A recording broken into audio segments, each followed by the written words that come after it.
drive. Tatum the finish. It is banner 18. The mission commanding is mission accomplished. What's up, everyone? This is Noa Dalzell, and I'm here with another episode of You Got Boston, live from TD Garden. Just wrapped up Celtics Magic Game 1. Celtics come away with a 17-point win. It's about 9 o'clock now, so game wrapped up at 6 o'clock. We heard from 4 players post-game: Jason Tatum, Jaylen Brown, Derrick White, and Jrue Holiday. And then recorded our post-game podcast, and now here I am sitting on the upper deck of TD Garden. I think this is like the VIP seats or something. There's like boxes or whatever. So I'm not usually up here, but we recorded our podcast here, and that's where I figured I'd do my You Got Boston podcast. First thing I'll say before I dive into this game is if you want to know like what the players said, go to CLNS Media. We upload all the pressers. You can watch them. You can hear in their own words Jaylen Brown, Jason Tatum talk about their injuries, talk about their thoughts on this game, thoughts on the foul, thoughts on all the hot topics from this game. We literally have every word that the players say, whether it's a shoot-around practice, it's all up there. So just shouting that out. CLNS Media is where you can find that. For this game, I'm going to talk about the 4 things that made me really optimistic about the Celtics' chances in this series. And I was very optimistic to begin. I had the Celtics winning in 5. I still have them winning in 5. But I actually walk away from this game more encouraged than I actually thought I was going to be after game 1. 1, because game 1s are hard. 2, because Orlando's tough. They're a tough team. Joe Mazzulla said pregame, this team is better than a 7 seed. They dealt with a lot of injuries this season. Paolo missed significant time. Obviously, 2 of the rotation players were not available for the playoff run, Jalen Suggs and Mo Wagner. So that's unfortunate, but that's also part of why they're the 7 seed. I think they're a better team than that. Defensively, they're awesome. Offensively, they're bad. To put it bluntly, they're the worst 3-point shooting team in the NBA. And even still, I felt like they gave the Celtics a good fight today. First half, they led by 1 at the half, and Celtics came out in the third quarter and just hit another gear. They really did. It was awesome to watch. Just the defensive activity, Jrue Holiday, Kristaps Porzingis chipped in defensively with some steals as well. Jaylen Brown was uber aggressive in that third quarter. He goes for 10 points in that period. That was the most of anybody in the game. So you could just feel like they said afterwards that there wasn't necessarily a talk at the half, but there was definitely this feeling of like, we're going to come out and be a lot more aggressive. And I'm just looking here. They had 5 steals in that third quarter. 6 turnovers for the Magic. I think 5 live ball turnovers. That made a big difference. That made a big difference for this team. And the Celtics had 12 fast break points in that third quarter. That's what got this team going. Jrue Holiday loves that. He hit some transition threes. That was huge. And you could just feel in the building like everything changed in that moment. They went from being like kind of slower to the ball. The Magic were the more physical team. The Celtics were forced into some tough looks offensively, to now they were the aggressor. They were making everything difficult, clogging up the passing lanes, held Orlando to just 18 points in that third quarter. And that was the game, ultimately. They won by 17. That third quarter is where they outscored the Magic by 12. This is not the kind of team that I think has the personnel where if you build a double-digit lead in the second half, like they're going to have a hard time chipping away at it. And obviously anything can happen in the NBA. I don't want to put that out there, like that they wouldn't be able to come back from a deficit. But this team's tough. So once they gain control of the game and they developed that, 15-point lead and kind of got to that spot, I didn't think that Orlando had a very good chance anymore. And I never really did. I would have been really surprised if the Celtics dropped game 1. They were prepared. They were locked into this game. They had all week to think about it. This crowd was awesome today. But I would have been surprised if they didn't come out out of the gates, out of halftime, with the right intensity. And they came out in the third quarter and they looked like a different team. And Jrue kind of set the tone there, Jaylen as well. But it was a full team effort to ensure that they were able to kind of turn things around. Derrick White, awesome in this game. We'll talk more about that. But just wanted to say from the beginning, like that was the turning point coming out of the half. It was just a different team. And I think that that's the team that they are going to need to see in a playoff run here. That's the team they're going to need to see in this series. I asked Jaylen about it afterwards, about like, did you guys kind of have that moment at halftime of like, you need to be the aggressor? And he said like, yeah, we realize that absolutely. And he said this series is going to be more about fight than about skill. I think that you can see that already, that it's going to be about who wants it more. The Celtics are definitely the more skilled team. But that didn't matter in that first half, because in that first half, Orlando was kind of quicker to the ball, and they hit their threes. Give them credit. At one point I looked up, they had hit 40% of their threes. And so definitely like that was, that's not the game plan. They're the worst 3-point shooting team in the league, but these are NBA players and anything can happen. And I thought the Celtics were a little bit slow navigating screens and all of that. So I wanted to start. I'm going to do this. I'm going to see if I can do this after games in general, like just encouraging things about the wins or losses. Not because I know I obviously have a little bit of a positive slant with the way that I cover this team, but I honestly, when people tell me that, the main thing I say is like, this team is really, really good. Like, I happened to cover a historically good team last year, my first year covering the NBA. And it just so happens to be that they're really, really good in their second year defending the title. So like, I don't think that it's necessarily a bias. That being said, this series might be a little bit biased because I think I'm going to focus You Got Boston podcasts on the 4 encouraging things from each game, because I think there can be a lot of negativity in media. We can, be hyper focused on the things that go wrong, on players' flaws, on stars that were bust, rather than all the feel good, happy stories and just the things that are going on that are nice to see on the court as well. So that's going to be the structure for now.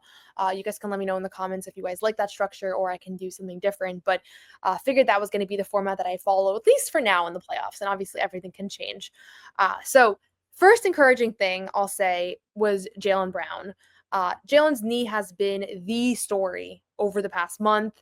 It's been the story really since mid-February when he started to deal a missed time with injury. It's been super obvious that he was limited for a long time. The last time we saw him was a couple weeks ago in Madison Square Garden in that overtime game that he didn't play in the fourth quarter or in overtime.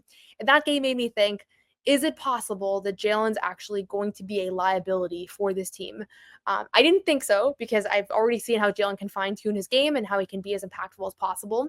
But I wondered, is it possible that he potentially, this knee injury is getting worse, whatever, and they might actually have a moment where they have to figure out, like, are we closing with Pritchard? Are we closing with Al? Like, is Jaylen a liability for us?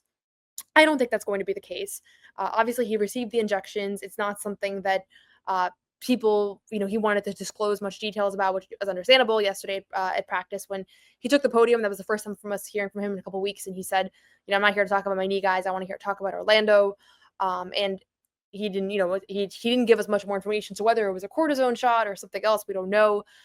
But we did hear all week that Jaylen looked really good. Al Horford said he looked really good. Jrue Holiday, I think he said he looked good.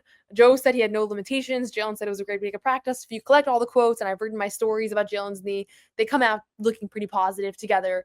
And Jaylen, yeah, he had a very strong week at practice by all accounts. Comes into this game, does not play the perfect game, certainly, and it does not look like 100% himself. But he was definitively a positive for this team. That much was obvious to me. He was a positive for this team. He was not a liability. He finishes with 16 points. He was 6 of 14 from the field. Joe said, generally speaking, he liked his offense. Maybe he had a couple shots that weren't ideal. He's a plus 11 on the night. 2 assists, 5 rebounds, 2 steals. I thought he had some plays down the stretch in the second half that he looked more like himself. He dunked. That was good. Defensively, he had some big plays. He drew an offensive foul. Like, the kinds of things you do if you're feeling good. He's not going to be perfect for this playoff run. He's already told us that he's not going to be perfect. He's already told us he doesn't know about rest, all that. Like, he's not sure. But I think that we saw today, he said it afterwards, I'm moving better. I'm feeling better. He said some people have been praying for me and I'm grateful and all that. And my takeaway from this one is that Jaylen is going to be just fine. Doesn't mean that he's going to be perfect, because few people are perfect in late April after playing basketball for your whole life and also for this whole season. But watching him play today, my interpretation, and you guys can let me know if you disagree, but I was positively encouraged by what I saw, because again, they have a full team here. Everybody's going to be contributing. Everybody's going to be dealing with different things. And I felt like, generally speaking, if this is the Jaylen Brown that they're going to get, and I think it's only going to get better from here, personally. But they're going to be in pretty good shape. This is just a note because I mentioned Jaylen Brown's injury. Tatum, wrist injury, scary moment. Definitely hushed in the building. Everybody was kind of panicking a little bit. I think he's fine. He said post-game that it was throbbing for a little and then it went away. And he did an x-ray and everything came back clean. I think he was just a little bit annoyed by the whole thing. Frustrated. He's dealt with wrist things before. But I think he's fine. I don't get the impression that it was anything that's going to be a long-term issue. Maybe he'll be grabbing at it. Pritchard, I saw, got kneed or kicked at one point, like his right quad. So, like, this is a physical series. So there's going to be a whole slew of injuries. We're used to talking about Jaylen's knee because nobody else has had anything. Knock on wood, that stays that way. But already you're seeing guys get banged up. I don't think anything overly serious to drop from this one. So Number two positive thing is Peyton Pritchard. There was this narrative all year about how Pritchard was really good against bad teams and he was bad against good teams. And I went through the game log. I actually don't think this is true. I know where it comes from. He had some tough games against Cleveland. He had some tough games against Oklahoma City. But he also had some tough games against worse teams. And the main thing was that when this team was fully healthy, he had the fewer shot attempts. And there were games where they rested more guys against bad teams. That was the biggest correlation that I found. I found that when they played the Blazers, they were sitting more guys, and Pritchard therefore had a bigger offensive role, and therefore he scored more points. I don't think it's because they played Cleveland, Pritchard now can't score, and he had some big games against those teams as well. But Orlando's as good a defense as any. They're a top 5 defense in the NBA. They have been all year, and I thought that he was one of the keys to the game. Finishes with 19 points on 6 of 8 shooting, 4 of 6 from 3.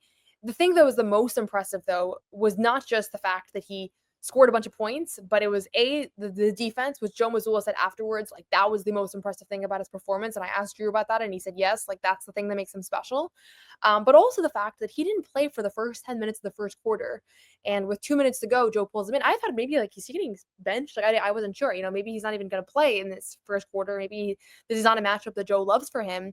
And he ultimately comes out and hits a 3 right as he checks in, which I continue to think is just the most remarkable thing that guys in the NBA are able to do this. I know that's their job. I know they're professionals, but to be able to check into the game with, you've been sitting now for 20 minutes, you haven't taken a shot in half an hour, and you come in and you hit a contested deep 3. I just think it's one of the coolest things in sports. But he does that. Beginning of the second quarter, he gets fouled. He can, there's a broken offensive possession, but they don't have anything going. The shot clock's winding down, and he draws a foul and hits a 3 and hits 3 free throws. He found ways to score in a game where nobody's running plays for him. He's not a primary offensive option, but he's just skillful, and they needed him with Tatum and Brown having less big offensive scoring performances. Tatum finished 8 of 22 from the field for 23 points. Porzingis was pretty tough offensively here. He was 1 of 8. So they needed that extra scoring punch, especially in the first half. And Pritchard scores 11 points in the first 3 minutes upon checking in. So it's like, that's huge. And I never agreed with this narrative that he doesn't play well against good teams, because looking at it, like his efficiency wasn't necessarily down. It was more that he was taking fewer shots when the team was whole. And there's a correlation between when the team's whole and when they're playing against good opponents. Like they rested more against less good teams. But again, this guy, I think he's going to be continuing to surprise people. Jaylen Brown, Jrue Holiday both talked about a post game. Like this is a guy that steps up for big moments. He cherishes these opportunities. He relishes in the competition. And it was quite obvious to me that once he came in, he was like, I'm ready to lock in and be as impactful as possible here. And I think that we're going to continue to see that from him. I think we're going to continue to see him make an imprint on this series. And on this playoff run, like people wondered, he was announced as a finalist today for 6th Man of the Year. I'd be stunned if he doesn't win that award. People wondered, like, is he going to be able to continue his regular season production in the playoffs? It's only one game, but so far, great indication that he's going to be able to do that, even if his rotation is slashed a little bit, even if he checks in with 2 minutes left in the first quarter and he's been sitting for a while, like he's able to come in and immediately make an impact. And he was going to close that game, I think, if they, he was there for those final few minutes before they pull the plug and put the bench guys in. And just a quick message from our friends over at Game Time, and then I'll talk over my final 2 positive observations from Game 1. Game Time is the best way to buy tickets to basketball games, to concerts, all sporting events. We're in the middle of the NBA playoffs. NBA playoffs are about to begin, and there's no better way to look through tickets for games. I'm looking right now at Game 1 of the playoffs. Magic come to TD Garden. You can go and download Game Time, look through the ticket options. You can see how much tickets cost for the game. You can see what the seat view is going to look like, so you don't have to worry about like getting a seat that's obstructed or you're behind the basket. You can actually look exactly at the seat from the point of view. And my favorite part of Game Time is that there is no extra fees at the end. So I can look at the prices. I can see right now it's about $150 for Game 1. That's that. There's not going to be any hidden fees, taxes, anything like that. That is the final price that you pay, and therefore you can ensure that you're getting the best deal. There is a lowest price guarantee, or Game Time will credit you 110% of the difference. And there's all-in pricing. Game ticket coverage ensures that your purchase is covered with the most flexible customer service policy in the ticketing industry. I've literally used Game Time for any purchasing need that I've had over the last couple of years of my life. Every time I buy somebody a gift, I use Game Time. And right now, you can Download the Game Time app, create an account, and use code CLNS for $20 off your first purchase. Terms apply. Again, create an account and redeem code CLNS for $20 off. Download Game Time today. What time is it, Dean? The third thing that I would say about what was encouraging about this win is this team sometimes I feel like is at their best when Derrick White plays his best and when he's aggressive, and sometimes when they have a ton of offensive weapons, it's just easy for him to be the odd man out. It's easy for his shot attempts to be slashed, and then it puts more pressure on the few shots that he has. I thought the team did a wonderful job in this game, of allowing him to be aggressive offensively. They did a great job finding him. He was the second highest in shot attempts in the game. He shot 10 of 18 from the field, 7 of 12 from 3, 30 points, which was the Celtics high. Game high was Paolo Banchero's 36. But it was just obvious that they were willing and happy to run their offense and find him when he was open. It wasn't even necessarily that they're running the offense through him, but it was the reality of the fact, and that's that Derrick White was in position to take those open threes. And again, he is the Celtics all-time leader in most threes in a single season. He set that record this year. And he starts game one wonderfully, hit 7 of 12. And the thing that's encouraging about it is that I always wonder, when this team is at full strength, when Porzingis is back in the lineup, is there still room for Derrick White to be his best self, which is a guy that takes a bunch of threes and a guy that's aggressive offensively. And they needed him in this one. Jason Tatum, Jaylen Brown combined for 12 points in the first half. Kristaps Porzingis really never was able to get it going, hits one field goal the whole game. And so this wasn't just like, let's find Derrick because he's a nice guy and we want to make him happy, but it was they really needed him. But it brought me back to December, and it brought me back to that stretch of basketball where they were losing every other night and everybody was starting to wonder, like, what's wrong with this team? Derrick White was the difference, I felt like, between that stretch and then when they kind of figured it out in the second half of the season. And slumps are going to happen. I think Tatum was in a slump today, or, Porzingis missed some easy ones that he normally would make. That's just life. And Derrick's going to have tough games too. But the fact that they can rely on him to do the kinds of things that he was able to do in this game, and quietly, I would say quietly, puts up 30 points, like, that's big time. And again, this is a guy now that's proven. He's been a part of a bunch of playoff runs. It's nothing new. But the fact of the matter is that once again, when the lights are bright, playoff opener, everybody's jazzed up, everybody wants to have a big game, Derrick White stepped up and he had a monster game. And I wish there was like a way to measure this, and maybe I could go through, maybe do a story on this one day, but it's every time Orlando was able to build some momentum and they were able to put together like a little run, or somebody hits a big three, he responded, whether it was he hit a three or he gets a steal or whatever else it is. It's just the way that we're seeing at this point. This is the Derrick White that we're used to seeing him play like this. It's nothing new at this point. But even so, it's just encouraging to know that second half play has kind of spilled into this game. And I think Derrick's feeling as good as he's ever felt as a Celtic. And that's just a few months away from him telling us, sitting at the podium and honestly telling us, like, this is the toughest stretch that I've felt since I've been in Boston. I think that's a distant memory now. And that's critical for this team if they're going to win a championship this season. He needs to be at his best, especially if Jaylen Brown's not at his best, especially if other guys are dealing with various things and, aren't having their best ever playoff run. He's going to need to have that. And I said this before, but like, they can afford to have different guys sit out. For some reason, when he misses time, they really, really struggle, or when he's on himself out there. Jrue Holiday had a great anecdote after the game when asked about Derrick and their connection. And he kind of said, there was a moment where Jrue was battling for a rebound with Jonathan Isaac, and he was trying to fight for position, and Derrick White comes out of nowhere and grabs that board. And he said it just kind of perfectly captured, like, he just makes it easier for everybody else. His existence on the court makes it easier for everybody else. And I think this game kind of perfectly captured that. Obviously, offensively, the numbers were louder than usual, 30 points, 4 rebounds, 2 assists, a steal. So definitely, like, in that sense, those numbers kind of jump off the page. But I felt like you just can see that he's playing free. He's playing happy. My story this week was about, I interviewed Derrick's mom, and she reflected on her son's ascension to the NBA and kind of the whole journey and everything. And she told me, like, it's kind of surreal when she's watching him play, and she's pinching herself, thinking to herself, like, he's in the NBA, and not just that, he's so composed and poised out there, especially in the playoffs. That's what she said, especially when she watches playoff games. She's like, I can't believe that's Derrick White. That's her son. This is a guy that everybody knows. I don't need to kind of beat the story home, but 5'6" in high school, no college offers, even after a great college career, like, wasn't invited to the NBA draft. Like, this was everything that he's done has been against all odds. And again, a night like tonight, like he was their best player today. And that's not shocking. It's something that it's become a little bit customary. But I don't want us to take it for granted because, again, this is a guy nobody could have expected when he was traded to Boston. This was going to be the level of production that they were going to see from him. And sure enough, here we are, April 20th in 2025. And this is just normal. It's normal that he's the leading scorer on a team that includes Tatum, Brown, and Porzingis and Holiday. That won't be the case on most nights, but when it is the case, it's not unusual. And so to me, it's like, obviously the offense is great. It's great that his shots come around. He had a great 3-point shooting season. I like the looks that he got in this game. I don't think the Magic can do a whole lot about it because they're going to have to continue overreacting to Tatum. They want to take away the three. And even so, he got loose for 12 of them. I don't know that they could have done a lot better than they did. But the main thing is just he looks like he's having fun out there and he looks like he's playing free, he's playing loose. And that's really, really important to this team.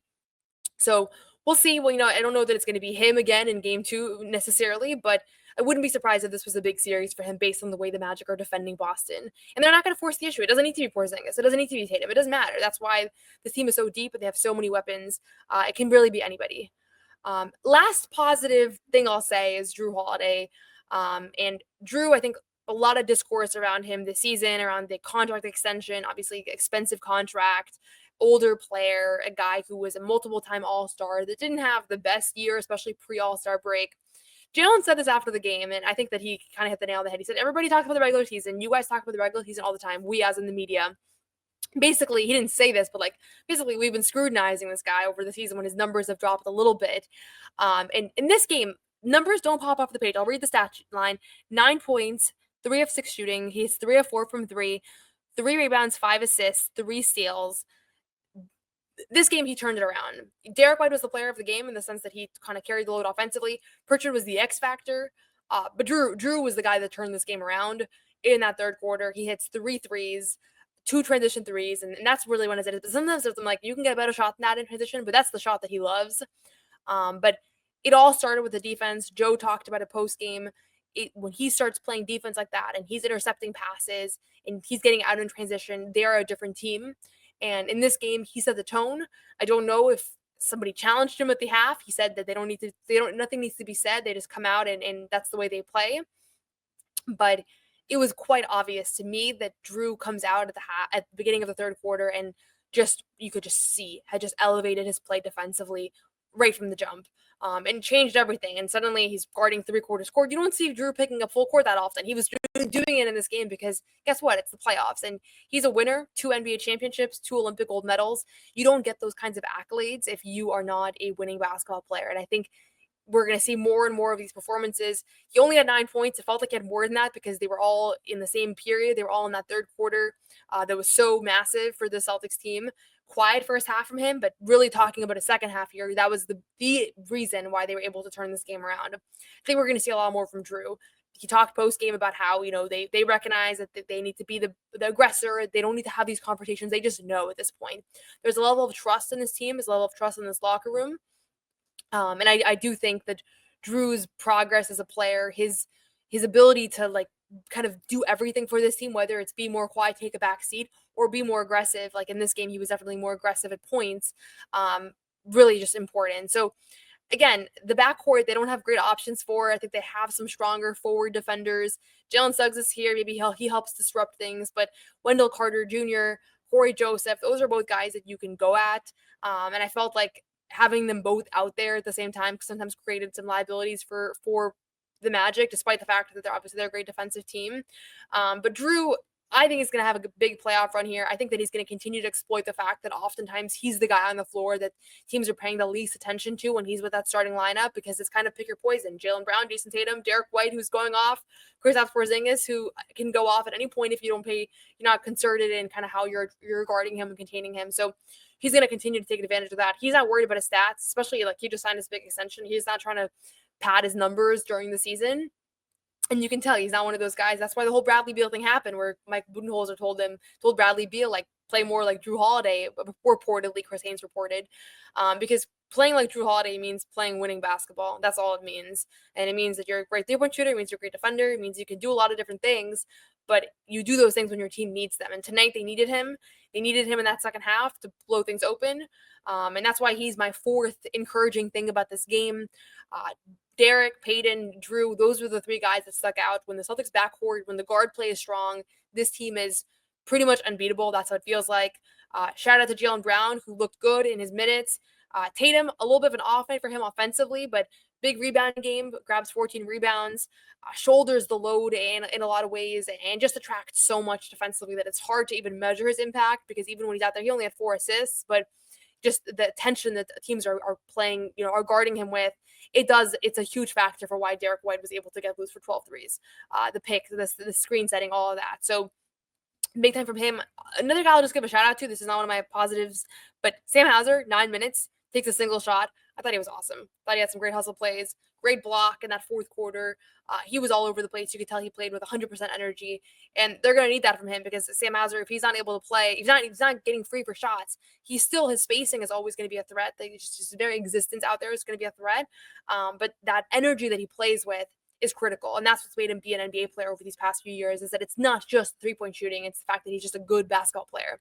And so shout out to Sam Hauser for being impactful in his 9 minutes, despite only taking one shot and not making it.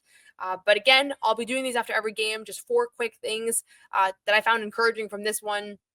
In this case, it was 4 players. It won't always be 4 players. It might be schemes or things like that. But in this case, I thought it was 4 guys that just had positive performances. And again, Jaylen, it wasn't even that he played that good, but I thought he moved well. And so that's encouraging. I don't think it's going to be a big long-term concern, his knee. At least not as much as maybe we had speculated a couple weeks back. So with that, you can check out the full post-game show, which I wasn't on this time, CLNS Media. The Garden Report, Bobby, Manning, and I also did a post-game podcast live from TD Garden, like literally right here, about an hour ago. And you can read all my stories. I had 5 mom stories come out over the past 6 weeks. I'm going to be aggregating and posting them all together, but all my writing goes on Celtics blog. Feel free to check that out. Enjoy your night. Enjoy the Celtics 1-0 lead. Enjoy the rest of the NBA games that are coming right up. During this week. This is the best time of the year. I love the first round. I love how much basketball's on. I love the competitive matchups. It gets, once you narrow things down, suddenly you have days with no games. So enjoy this moment. This is peak basketball. I think that's more parity in the NBA right now than in my lifetime. And so a lot of these series are very competitive, very exciting. No practice for the Celtics on Monday. They will practice on Tuesday, and then Wednesday, game 2, right back in this building. We'll have more coverage from then. Thanks as always for following, and make sure you're subscribed to You Got Boston podcast. It's my YouTube channel. I'm going to be having podcasts after every game, the entire playoff run. At one point, I'll start going live every day, but not in the first round. We'll go a little bit deeper in the playoffs, and then we'll do that. Thanks again, as always. Enjoy the rest of your night.